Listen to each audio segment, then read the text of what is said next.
What is up, you guys? Welcome back to my channel, and if you're new here, just welcome. My name is Gemma Jade, but today we are going to be discussing Bobby Bizup, the truth about Bobby Bizup. Let's just jump right in. I wrote this for Missing Persons Mysteries. If you've already saw this and you're like a cross-watcher, I know a lot of people are, but if you don't want to see it, just don't watch it. Please don't attack me in the comments and say that I'm like stealing from Missing Persons and Mysteries. I always get Bill's permission, even though it is my property, I write it. So, with all that being said, I've got a lot of filming to do today, so let's just get started. Bobby Bizup was the only child born to Master Sergeant Joseph and Constance Bizup on July 4th, 1948. Joseph was a member of the U.S. Air Force and Constance was a homemaker. Bobby was born almost completely deaf, and despite making use of the best technology and hearing aids they had in the late 40s, he still could hardly hear anything. He relied heavily on sign language and lip reading, and almost no one but his parents could understand him. He shrugged it off when he was teased by other children, which he was a lot. He would go away to camp in the summertime, and Bobby was always not just participating, but smiling, despite the intense and constant bullying he had to endure at these camps. Unfortunately, it was one of these camps that would be the center focus of the investigation into what happened to this little boy, only 10 at the time of his strange and mysterious disappearance. I want to warn you guys that this is not going to be easy to hear, okay? You're going to hear things that you may not have heard anywhere else regarding Bobby and his disappearance, except MPM, of course. You may even realize that your most trusted source for information on missing persons purposely left out some of the important details. Why? I have no idea. What I do know and can promise you is that I pride myself in not sugarcoating or purposely omitting information for any reason. I believe the entire story should be told, even if it's an extremely dark and ugly story that's going to make people turn away and want to cover their ears. Here's the real story, the whole story, and the true story of what happened to 10-year-old Bobby Bizup. Consider that your trigger warning. Let's start at the beginning. As I said, Bobby was an only child and he was bullied relentlessly because of his hearing impairment. He was different in a time when, unfortunately, it wasn't okay to be so. Despite everything he faced every single day, you wouldn't ever find Bobby without his crooked and somewhat gap-toothed smile. You wouldn't find him on the bench during the camp softball games or sitting to the side when it was time for fishing. There he would be every time, front and center, and waiting to be a part of the other groups of children, despite how they bullied him and treated him. In August of 1958, Bobby was at one of these summer camps. It was no different than all of the other times he had to interact with other children his own age. August 10th was the day that everything would change, though.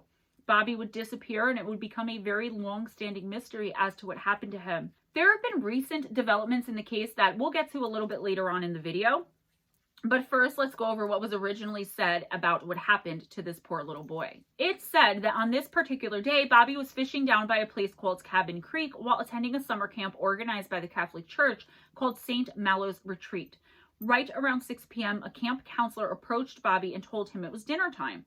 Bobby followed the counselor down the hill towards where they ate their meals. It's important to note here that later on, this counselor was adamant that Bobby was right behind him when he turned to walk down that hill. He said he was absolutely certain that this little boy was following him. However, when he reached the camp and turned around, Bobby was gone. He was nowhere in sight. Mount Meeker's barren summit looms to the west of Colorado Highway 7 between Allens Park and Estes Park.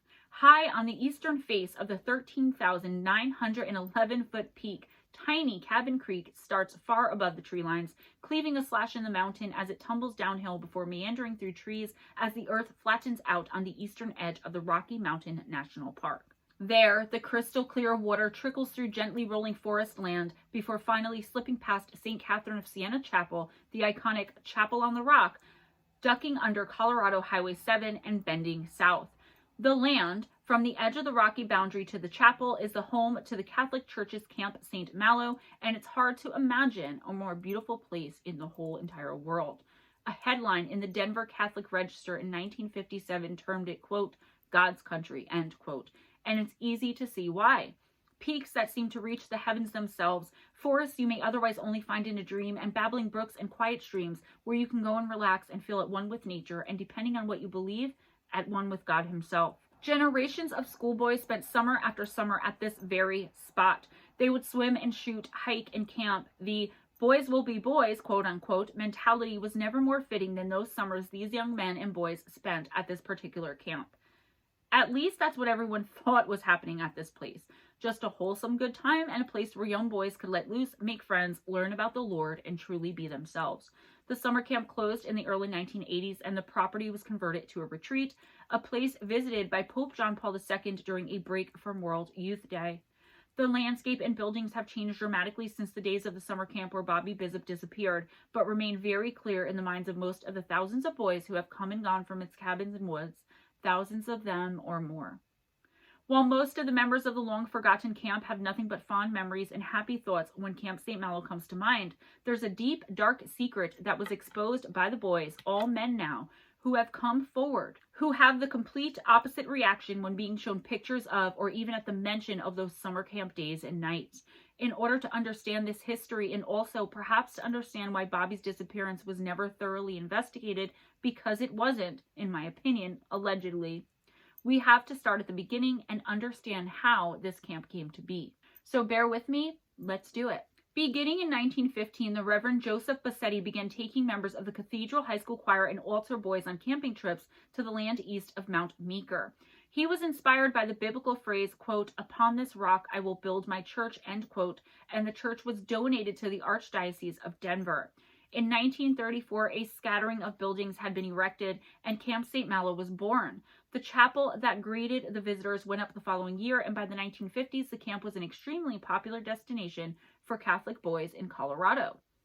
Back in those days, there wasn't much oversight in regards to what actually went on at a place like this. No mandates for yearly check-ins by the people funding or running it, and no safety guidelines for activities or background checks on any of the workers.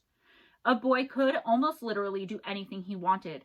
A hiking and camping program met twice a week to trek the high peaks and visit the glaciers in Rocky Mountain National Park. There was basketball, handball, tennis, and badminton courts, as well as archery and rifle ranges, and a craft shop where boys could construct model airplanes and take on other projects. Cabin Creek and Beaver Ponds in the immediate area beckoned the boys on their fishing rods. Over the years, a routine was eventually established, and things seemed, at least from the outside looking in, to be running quite smoothly.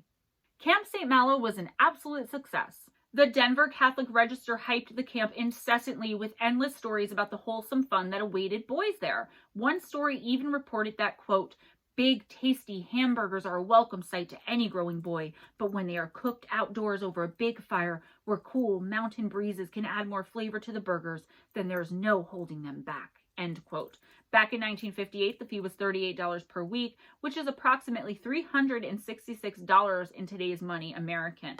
And if you wanted your son to be able to get some horseback riding in, it was a few bucks more. Reverend Richard Heiser took over as the camp's director sometime in the 1950s, and Reverend Bassetti was no longer able to hold the title.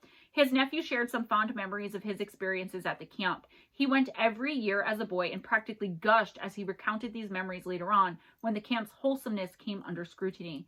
He said things like, quote, "It was freezing cold. We'd be really cold. We hadn't eaten yet. We would have hiked all night because we would leave at 2 a.m. So I remember that ritual, and I remember being there a number of times for those twin sister hikes," end quote. He talked about how his nose had bled profusely after he tried boxing, which was also one of the many sports offered and taught by the camp. Reverend Heiser would say Mass as the sun rose up every single morning. Most, if not all, of the counselors at this camp were seminarians who were studying for the priesthood. As the younger Richard Heiser shared his fondest memories with a smile and a laugh, there was one memory that stuck out for him above all the rest. A memory which made a smile slip right off his face and the laugh fade from his voice. It was the memory of a boy named Bobby Bizup who was visiting the camp for the second time that year, as it was only a week at a time for most of the boys due to the price being a lot back in those days. A boy who had visited 3 times the year before, a boy named Bobby Bizup, the only son of Master Sergeant Joseph Bizup, who was disappeared seemingly into thin air and without a trace, who everyone thought was perhaps swallowed up by the mountains themselves, because there was no other explanation. The search for Bobby extended across 4 days with an estimated 300 people searching over 16 square miles. The search included airmen from Denver's Lowry Air Force Base, where Bobby's father was stationed. Bloodhounds searched the woods, and skin divers searched the heavier ponds. The search extended up Mount Meeker to approximately 11,000 feet and 4 miles in each direction. There was no sign of him, only his bait box about a mile from the creek where he was said to have been seen last by his counselor. The camp director made multiple statements, always proclaiming how sure he was that Bobby was, quote, "just hiding," end quote, and that he would eventually emerge when everything settled down. He thought that perhaps all of the attention and authorities around may have scared the boy, who maybe had been playing a game of hide and seek trying to scare his counselor, and that it had gone too far now that the police and so many other agencies were traipsing about trying to find him. Perhaps he was just scared he would get into trouble. Or at least the director made it clear that's what he thought.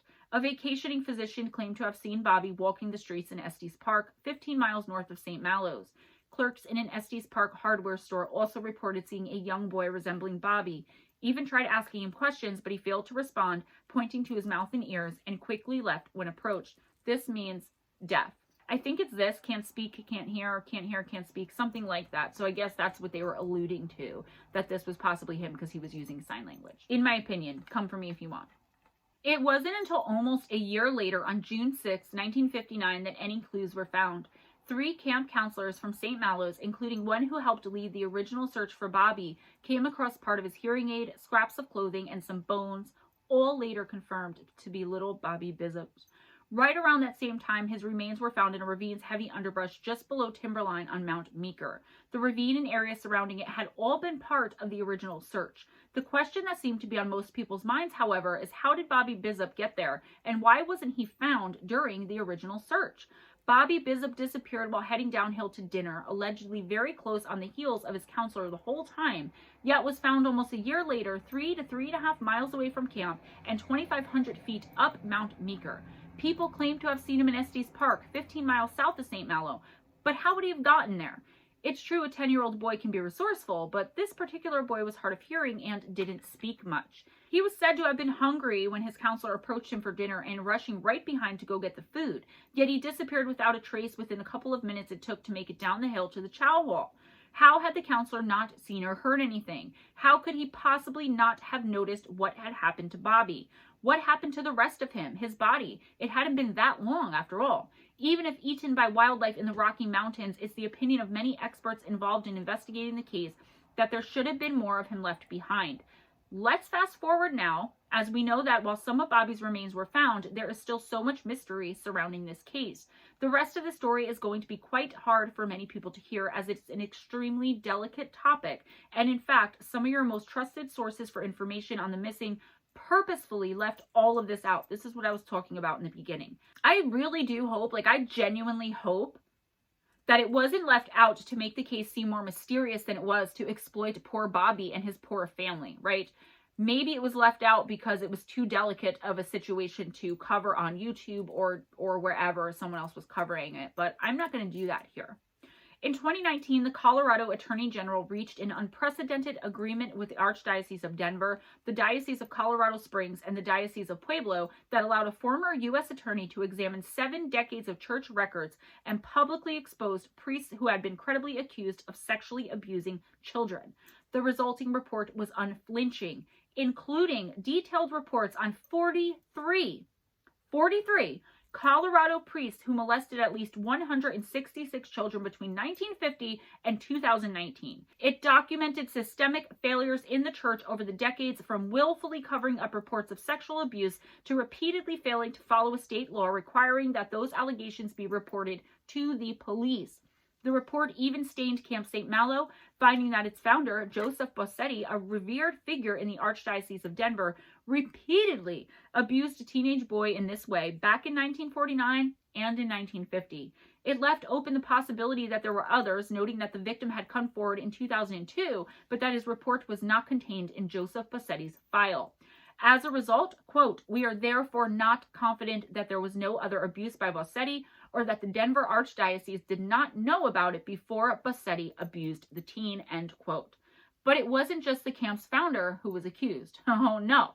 The same report exposed sexual abuse on the grounds of Camp St. Malo in the 1950s and the 1960s as well, and it exposed abuse by 2 priests with long ties to the camp, men who served as counselors there for years while they were studying for the priesthood. One was, quote, "the most prolific known clergy child sex abuser in Colorado history," end of quote. A man with at least 63 victims. His name was Father Harold Robert White. It's alleged and claimed that the Denver Archdiocese knew from the outset of Harold White's career that he abused young children, boys specifically, in this particular way. They did nothing to stop him, and in fact, if this is true, they handed him thousands of little boys to do these things to, knowing full well what he was doing. They essentially gave him free rein, allegedly, okay? This makes him one of 2 seminarians who were counselors at Camp St. Malo that summer who have since had accusations of child sexual abuse sustained after a 22-month examination of church records by investigators working for the Colorado Attorney General's office. The other priest allegedly exposed as this kind of abuser while counseling at the camp the day Bobby went missing's name was Neil Hewitt. Neil was accused of abusing at least 18 children in this way during his priesthood. While Harold White died in 2006, Neil Hewitt left the priesthood in 1980 and married, acknowledged that he was among the last to see Bobby, and was the one who found his remains in a gully several miles west of the camp. However, during a talk with a reporter in 2019 outside his Arizona home and again on the phone in November, Hewitt said he, quote, did not do anything, end quote, to Bobby Bizup. Mark Haas, a spokesman for the Archdiocese of Denver, which owned and operated Camp St. Malo, said there are no records that could help explain what happened to Bobby Bizup. Quote, this tragic situation occurred 62 years ago, and no one currently working for the Archdiocese has any direct knowledge of it, end quote. He stated that, quote, we are not in a position to respond to speculation about something that happened 6 decades ago, end quote. Bobby's disappearance was treated as a case of a youngster who simply got lost. A coroner classified his death as likely being the result of, quote, exhaustion and exposure, end of quote, and termed it an accident. The Vatican, quote unquote, defrocked Neil Hewitt in 2018. In May of 2021, though, everything changed.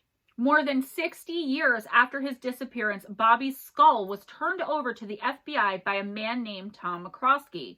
Dr. McCroskey stated that the skull had originally been in the possession of his father, Dr. Joseph McCroskey, a prominent member of the Catholic Church and a very close friend of the priest who was running Camp St. Malo when the little boy vanished. He went on to say that all the way back in 1980, his father passed away, but not before giving it to him and telling him that it could possibly be the skull of a little boy who disappeared from the camp. Nobody knows much else, and as far as Dr. McCroskey is stating, he doesn't know anything else either. There are obvious questions here, though. If he was given the skull in 1980 and told that it could be a missing boy's skull, then why did he only hand it over 21 years later in May of 2021? He claimed that throughout the years, he figured out that the boy was more than likely Bobby Bizup and that he searched for articles and further information regarding the boy in the case. He also claims he couldn't find anything in all of that time until 2021 when he finally came forward to the FBI. He kept the skull stored in a paper bag in his basement almost the entire time since his father had given it to him all of those years ago back in 1980. So he's searching and searching and searching all the time to try to see if he can find more information about Bobby, but he never found anything? Nowadays, if you visit Mount Meeker, you won't hear the laughing of a bunch of school-aged boys playing around in the nearby waters. You won't run into one of them as you go down to fish in one of the streams. There will be no sign at all that way back when there was a summer camp here run by Catholic priests. There will only be the majesty of the mountains themselves and the beautiful silence you can only find on the mountain and deep in the woods surrounding them. There's another silence that I want you all to consider here, though.